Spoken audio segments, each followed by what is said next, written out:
அன்பியும் YouTube இல்லந்தோறும் இறைசாட்சி உள்ளந்தோறும் மகிழ்ச்சி. தமிழ்நாடு கத்தோலிக்க இளைஞர் இயக்கத்தின் மாற்றம் நோக்கி 100 கருத்தாளர்கள் சிஸ்டர்ஸ் ஆஃப் சேரிட்டி SCCG சபையின் தென்கிழக்கு இந்திய மாகாணத்தின் தலைமையகமான மரியகத்தில் நடைபெற்ற இந்த பயிற்சியில் தமிழ்நாட்டின் பல்வேறு பகுதிகளில் இருந்தும் 36 இளைஞர்கள் கலந்து கொண்டனர்.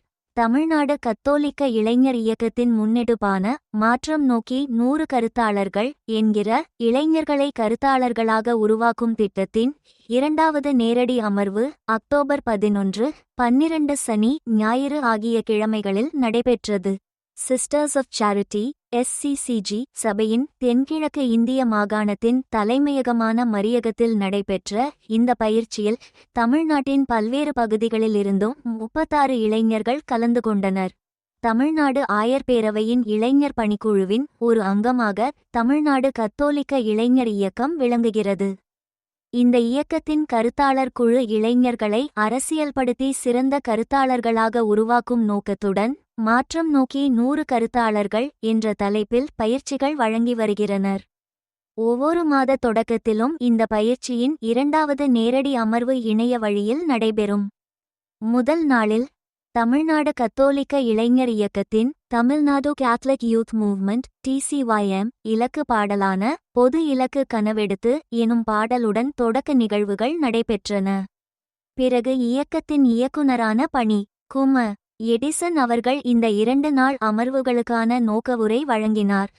அம்பேத்கரின் பார்வையில் சமூக நீதி என்ற தலைப்பில் முதல் அமர்வினை புனித பவுல் குருத்துவ கல்லூரியின் பேராசிரியரான பணி செகண்ட் போசு அவர்கள் வழிநடத்தினார். மக்களாட்சி தத்துவத்தை காப்பது, மக்களாட்சியில் ஒடுக்கப்பட்டவர்களின் பங்கை உறுதி செய்வது ஆகிய இரண்டும் இந்த அமர்வின் நோக்கமாகும். கருத்துரையின் தொடக்கத்தில் நீதி என்பது வடமொழிச்சொல், அதற்கு பதிலாக நயன்மை எனும் தமிழ்ச் சொல்லை நாம் பயன்படுத்தலாம் என்று கூறினார். அம்பேத்கரின் வாழ்க்கை பற்றி லாவண்யா அவர்கள் பேசினார். பிறகு அனைவரும் குழுக்களாக பிரிந்து சமூக நயன்மையின்மைக்கான எடுத்துக்காட்டுகள் சிலவற்றை பற்றி கலந்துரையாடலில் ஈடுபட்டனர். தொடர்ந்து சமூகம் என்றால் என்ன என்று கூறி நயன்மைக்கான விளக்கத்தையும் எடுத்துரைத்த பின்னர் கருத்தாளர் பயிற்சி பெறும் இளைஞர்களையே சமூக நயன்மை என்றால் என்ன என்பதை வரையறை செய்ய வைத்தார்கள். சமூக நயன்மை என்பது இரக்கம் சார்ந்தது அல்ல, அது உரிமை சார்ந்தது.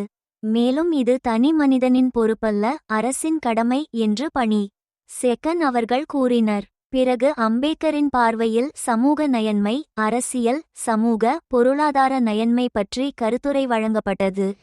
அடுத்த அமர்வில் சூழலிகளுக்கு எதிரான வன்முறைகளுக்கு எதிராக தொடர்ந்து செயல்பட்டு வரும் பூவுலகின் நண்பர்கள் இயக்கத்தின் செயல்பாடுகள் குறித்தும் அவர்களோடு இணைந்து நாம் எவ்வாறு செயல்படுவது என்பது குறித்தும் கூறி இளம் கருத்தாளர்களுக்கு பூவுலகின் நண்பர்கள் இயக்கம் அறிமுகப்படுத்தப்பட்டது.